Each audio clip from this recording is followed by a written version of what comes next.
வணக்கம்.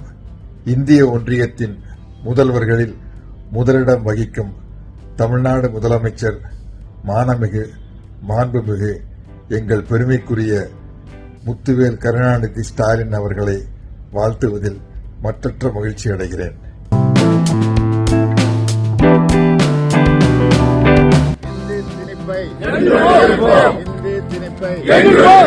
மாநில சுயாட்சி அண்ணா